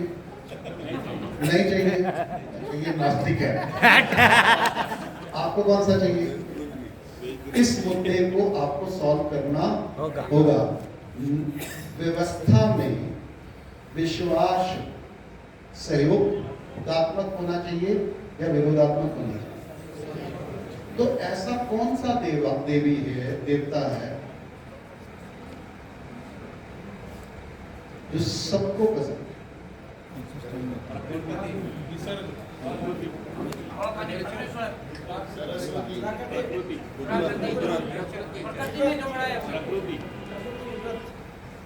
क्या कोई देवता कुदरत से बाहर है? ऐसे महापुरुष जो सबको एक साथ जोड़े रखे और एक विचार और नेक विचार वो धर्म गुरु को तो हमने ले लिया, उसकी तो कोई प्रॉब्लम नहीं है। मैं तो देवी देवता की बात कर रहा हूँ, क्योंकि हम इतने अहंकारी हो गए हैं, इतने ज्ञानी हो गए हैं कि हम डिसाइड करेंगे कि कौन देवता बनेगा, किसका मंदिर बनेगा। और कहा था तुम्हारी ये तो मंदिर हमारे पूजा का स्थान है या अहंकार का स्थान? ये पूजा का स्थान है, अहंकार का स्थान है या राजनीति का स्थान? तो आपको इसको अपने अहंकार से, अपने राजनीति से बाहर करना पड़ेगा। इसलिए जो सबको समो के रखती है, जो सबको पैदा करती है, जो सबको बचाती है और जरूरत के मुताबिक संतुलन बनाती है, वो प्रकृति देवी होनी चाहिए। तो हमें प्रकृति केंद्रित व्यवस्था चाहिए। बाकी अपनी अपनी श्रद्धा, अनुकूलता, साधना के लिए अलग अलग देवी देवता हो सकते हैं। उनके लिए देवालय की व्यवस्था बाहर की गई या घर में की गई है? बाहर। हेलो, क्योंकि हरेक की अवस्था, मन अवस्था, भाव अवस्था, विचार अवस्था और साधना पद्धति और पुरानी परंपराएं अलग है, वो भी कीमती हैं, परंतु उनको उनका देखभाल व्यक्तिगत रूप से की जानी चाहिए या सामूहिक रूप से की जानी चाहिए? क्या व्यक्तिगत रूप, सामाजिक रूप से सबको भक्ति दिखाई जा सकती है? क्या सबको राजयोग सिखाया जा सकता है? क्या सबको क्रिया योग सिखाया जा सकता है? क्या सबको यम नियम आसन प्राणायाम कराया जा सकता है? नहीं। क्या सबको ज्ञान योग सिखाया जा सकता है? नहीं। वो कौन सा मामला है? व्यक्तिगत। तो आपका जो व्यक्तिगत आराध्य देव है वो आपके घर में रहे, समूह में समाज का नियम कौन करेगा? जो समाज में सबका देखभाल करती है वो प्रकृति करती है। उसके लिए देवी बनाने की जरूरत है? उसको उसके हाथ में त्रिशूल पकड़ाने की जरूरत है? उसके हाथ में चक्कर तक थमाने की जरूरत है?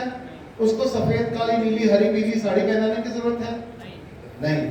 राइट? प्रकृति तो कण कण में है, प्रकृति तो कण कण में है। तो हम सब भी प्रकृति का हिस्सा हैं। तो प्रकृति में अपना भी सम्मान करें, दूसरों का भी सम्मान करें। इसलिए नियम होगा हर जीव के लिए आहार, विहार और सुरक्षा सुनिश्चित कर लो। हर जीव के लिए आहार, विहार और सुरक्षा निश्चित कर लो तो काम हो जाएगा। अगर ये काम हो जाए तो मैं आपसे एक सवाल और करता हूं। अगर सारा गांव इकट्ठा हो जाए तो कितने दिन लगेंगे, कितने महीने लगेंगे, कितने साल लगेंगे आपके सारे के सारे जो नदी है, जो नाले हैं, जो जल स्रोत हैं, जो झील है, जो कुएं हैं, जो सरोवर हैं, जो तालाब है, उनको शुद्ध होने में? अगर सारा गांव एक हो जाए, एक सीजन काफी है, मान लो 2 साल मैक्सिमम हो जाएगा। तो गांव की सारी जरूरतों के लिए जो जल है, तो जो बरस रहा है, जो बह रहा है, जो नीचे उतर रहा है, तीनों का ध्यान रखना पड़ेगा। और जो टिक रहा है, तो 4 तरह का जल है। कौन सा? जो बरस रहा है उसका ध्यान रखना पड़ेगा, जो बह रहा है उसका ध्यान रखना पड़ेगा, उसकी व्यवस्था करनी पड़ेगी, और जो रुक रहा है नदी के रूप में, तालाब के रूप में, गोड़ के रूप में, उसकी ध्यान रखनी पड़ेगी, और जो जमीन के नीचे उतर रहा है उसका भी ध्यान रखना पड़ेगा। अगर एक को छोड़ दिया तो व्यवस्था बनेगी नहीं। ये चारों की व्यवस्था बनाने के लिए कितने दिन चाहिए? गांव इकट्ठा हो जाए तो 1-2 सीजन में हो जाएगा। अगर जल अपनी जगह पे संतुलन में आ गया तो गांव में कितना जंगल चाहिए? एक गांव में कितना जंगल चाहिए?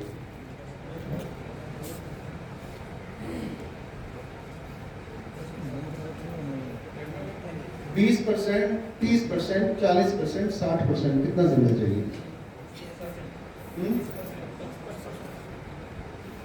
अगर आप अपनी जरूरत निर्धारित कर लो ना, तो आप अपनी जरूरत के मुताबिक जो बाकी खाली जगह है उसको जंगल में कन्वर्ट कर सकते हो। यस और नो? तो कुछ जहां बहुत उपजाऊ जमीन है वो 80% भी जंगल रख सकते हैं। जहां कम उपजाऊ है वो थोड़ा कम करेंगे, पर जंगल के आने से जमीन क्या हो जाएगी? उपजाऊ हो जाएगी अपने आप। राइट? तो कम से कम 30 से 40% जंगल चाहिए। तो एक गांव में 30 से 40% जंगल उगाने के लिए, दोबारा लगाने के लिए कितना साल चाहिए? 1 पीढ़ी। आज की टेक्नोलॉजी के मुताबिक अगर उस आज की टेक्नोलॉजी का सदुपयोग करें तो कितने साल चाहिए? 5 से 7 साल। 5 से 7 साल तक वो यहाँ तक आ जाएगा। उसके बाद आपको उसको छोड़ देना है। जंगल में एक ही नियम है, उसमें आदमी का प्रवेश वर्जित कर दो, वो अपने आप हो जाएगा। क्या करो, राजस्थान में कौन है, चूरू डिस्ट्रिक्ट लापरिया गांव, वहां लक्ष्मण सिंह जी हैं। उन्होंने क्या किया, हर गांव में 600 बीघा की गौचर बनाई। हर गांव में कितनी गौचर होनी चाहिए, 500 से 600 बीघा की गौचर होनी चाहिए। तो गौचर को उन्होंने सेटल किया। तो उन्होंने जल जंगल जमीन और पानी के ऊपर काम किया कि उन्होंने जमीन की अध्ययन किया। अध्ययन करके उन्होंने देखा कि जमीन के 3 पार्ट होते हैं। एक गहरी जमीन जहां से पानी बहता है, एक ऐसी जमीन जहां पे पानी रुकता है पर अंदर नहीं जाता, और एक ऐसी जमीन जिसमें पानी रुकता है और अंदर जाता है। ये 3 पार्ट होते हैं, यस और नो, राइट। तो उन्होंने इन तीनों का ऐसा व्यवस्थापन किया गांव वालों के साथ मिलके कि इस समय चूरू डिस्ट्रिक्ट के लापरिया गांव में जो जमीन के अंदर, जो राजस्थान का गांव है जहां 1000 फुट से नीचे पानी है, वहां पे इस समय 15 फुट में पानी है। कितने पे, 15 फुट पे पानी। और वहां पे गौचर में इतना बड़ी व्यवस्था है कि 4 साल तक एक बूंद पानी ना पड़े तो उनको चारा मांगने की जरूरत नहीं। तीसरा, वहां की जो नदी थी, बरसाती नदी थी, जो बरसात में 1-2 महीने बहती थी, वो 12 महीने बह रही है। वहां पे उन्होंने सिर्फ ये निर्णय किया कि हर जीव के लिए आहार विहार और सुरक्षा सुनिश्चित करेंगे। उस गांव में 156 वैरायटी ऑफ वर्ड्स मैंने देखे हैं कि जो वर्ड भाग गए थे वो सारे के सारे आ गए। वो सारा का सारा 100% जो गांव है उसमें 2 तालाब हैं, एक देव सागर है, एक फूल सागर है। फूल सागर सिंचाई के लिए है, देव सागर पीने के लिए है। और उन दोनों तालाबों का जो निर्माण है वो सरकार के पैसे, एक भी पैसा सरकार से नहीं लिया गया। और वो पूरे के पूरे गांव में 600 बीघा की गौचर है जहां सारी गाय चरती है। उस गांव में क्षत्रियों का गांव है, राजपूतों का, क्षत्रियों का गांव है। वहां किसी भी जीव का शिकार करना वर्जित है, राइट। और उन्होंने देखा कि सांप आते हैं उनको कंट्रोल कर लेती है चील, मोर। चूहे आते हैं उनका कंट्रोल कर लेता है सांप।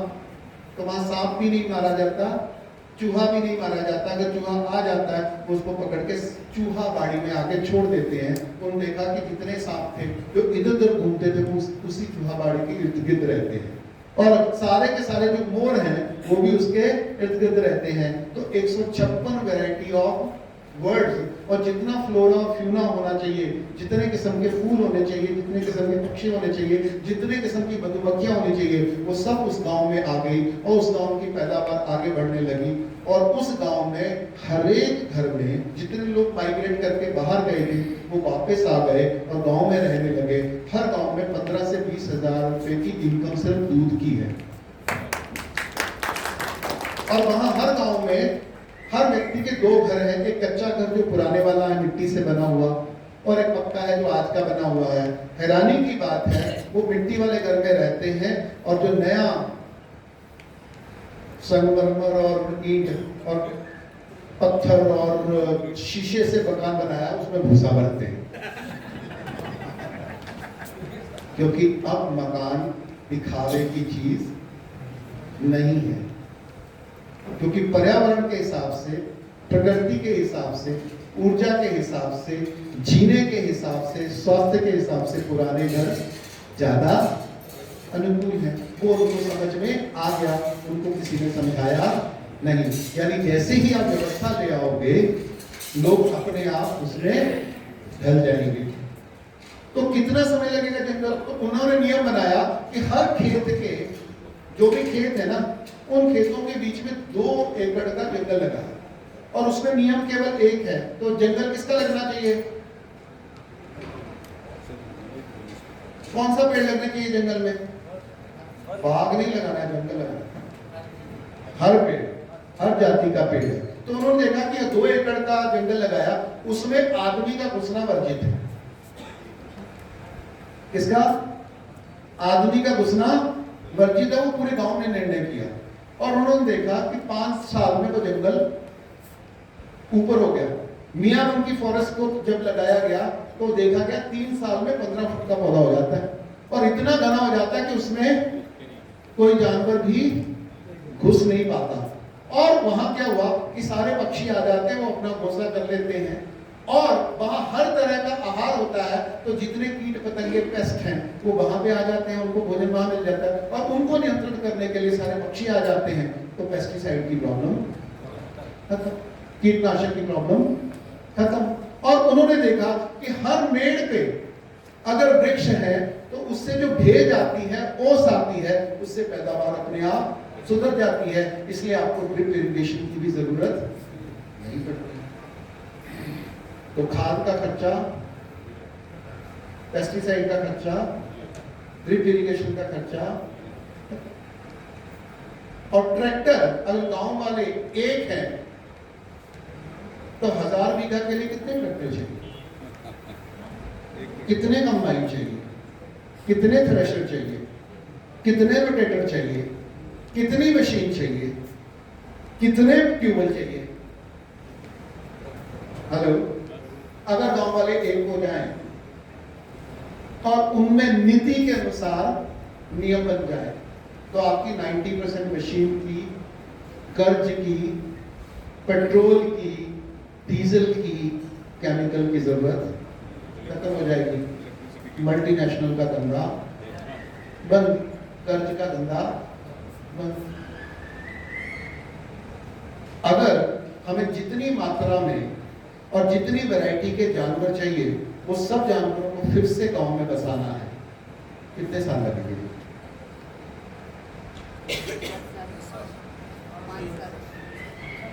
कितने? 2 से 5 साल। Yes yes. तो जल भी हो गया, जंगल भी हो गया, जानवर भी हो गए, और जब ये आ जाएंगे तो जमीन कैसे हो जाएगी? अपने आप। तो ऑर्गेनिक फार्मिंग चाहिए, जीरो बजट कॉपी चाहिए, प्रकृति केंद्रित फसल चाहिए, या अपने आप आ जाएगी? तो फिर किसी अमोल पालेकर की, अशोक पालेकर की जरूरत नहीं है। आप सब अपनी प्रकृति को काम करने दो, आप उसके सहयोगी हो जाओ, हम उसके सहयोगी हो जाए, काम हो जाएगा। अच्छा, ये काल्पनिक बातें हैं कि नीतिगत बातें हैं? ये संभव है। अब मानव को अगर जिंदा रहना है तो आगे बढ़ना है या पीछे हटना है? राइट। दूर भागना है, आगे भागना है, तेज भागना है, या प्रकृति की गोद में फिर से वापस जाना है? यही हमारी संस्कृति है, यही हमारा धर्म है, यही हमारी नीति है, यही हमारा भारत है। और यही वैश्विक षड्यंत्र और सत्ताओं से लड़ने का हमारा सबसे बड़ा हथियार है। अब हमको युद्ध की जरूरत नहीं, जिंदाबाद मुर्दाबाद की जरूरत नहीं है, इलेक्शन की जरूरत नहीं है, नेताओं की जरूरत नहीं है। ये सब करने के लिए कितना बजट चाहिए, कितना कर्ज चाहिए, कितनी सहाय चाहिए, कितने एक्सपर्ट चाहिए, कितने निष्णात चाहिए, कितने हमारे जैसे कंसल्टेंट चाहिए? शुक्र, जो पैसे के लिए कुछ भी करेंगे, व्यापार के लिए कुछ भी करेंगे, उसकी जरूरत नहीं है। इसलिए हमें व्यवस्था बदलनी नहीं है, बनानी नहीं है। जो सदियों से चली आ रही थी, जिसको हमारे ऋषि मुनियों ने समझा था, और हमारे 16 संस्कार के माध्यम से, कृषि व्यवस्था के द्वारा, स्वास्थ्य व्यवस्था के द्वारा, न्याय व्यवस्था के द्वारा, ग्राम व्यवस्था के द्वारा, भारत के जन जन की स्मृति में, वेदों में, पुराणों में गढ़ा था, रोपा था, सिंचित किया था। हमें दोबारा उसको समझना पड़ेगा और उसमें जीना शुरू करना पड़ेगा। ये है सॉल्यूशन जनता सरकार मोर्चे का।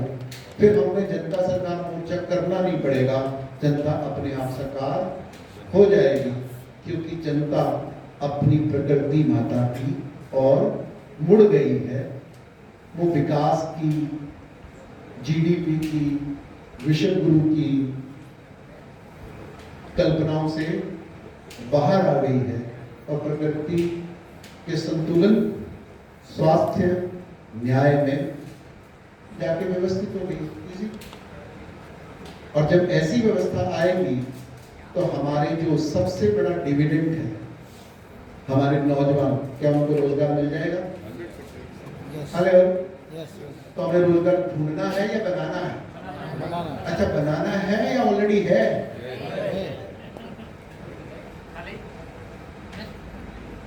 हाँ, रेडी है सब कुछ। सिर्फ भागना शहर की ओर, भागना बंद करो, अपने गांव को समझ लो और समझा लो। राइट? फिर उत्पादन की समस्या रहेगी, फिर वितरण की समस्या रहेगी, फिर शिक्षा की समस्या रहेगी, फिर स्वास्थ्य की समस्या रहेगी, फिर गरीबी की समस्या रहेगी, फिर पर्यावरण की समस्या रहेगी। अगर ये नहीं है तो युद्ध की समस्या भी नहीं रहेगी। और फिर बैंक का क्या होगा? हेलो, बेचारा वीरू क्या करेगा? फिर एलआईसी का क्या होगा? फिर कर्ज देने वाली कंपनियों का क्या होगा? फिर बड़ी बड़ी पेस्टिसाइड की कंपनियों का क्या होगा? फिर बीजों का क्या होगा? हेलो, वो अपने आप बंद हो जाएगा। तो हम अपनी व्यवस्था में लूट जाएं तो ये लोग, ये अव्यवस्था अपने आप बंद हो जाएगी। पर अगर ये काम हमें एक गांव में करना है, दो गांव में करना है, हर गांव में करना पड़ेगा। इसलिए अगर जल, जंगल, जमीन और जानवर को संतुलित करना है, अगर शिक्षा, स्वास्थ्य, न्याय, धर्म और पर्यावरण को शुद्ध करना है, तो जन को अपनी समाज नीति और प्रकृति नीति को एक करना होगा। कब? आज, अभी से। पहले मैं नहीं, हम सब साथ साथ में। यही मानवता की सबसे बड़ी चुनौती है। अगर नहीं करेंगे तो शहर के पास 7 दिन से ज्यादा,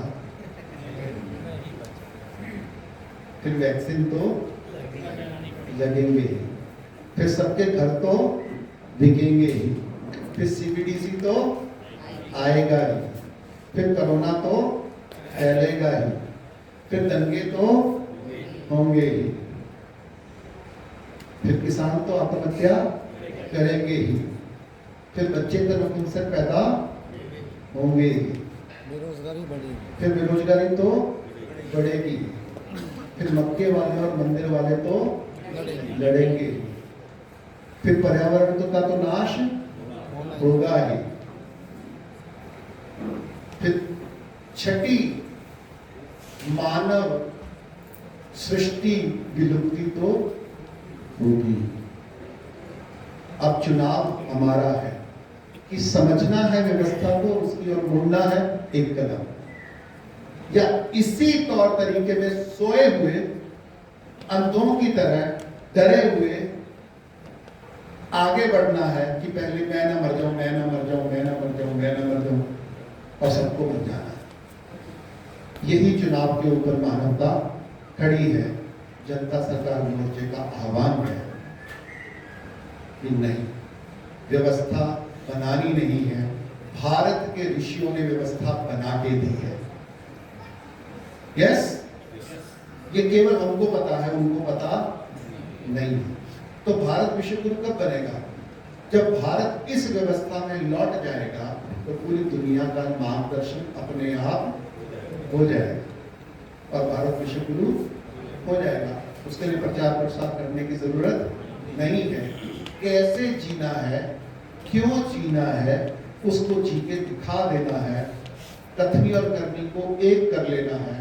कैसे अपने साथ जिया जाता है, कैसे परिवार के साथ जिया जाता है, कैसे समाज के साथ जिया जाता है, कैसे प्रकृति के साथ जिया जाता है, इसकी नीति को अपने जीवन में उतार के दिखा दो तो पूरी दुनिया अपने आप आपको गुरु मान लेगी। ऐसा ना हो तो भारत अपने आप गुरु था, है और रहेगा। रहेगा। Thank you very much. जय हिंद।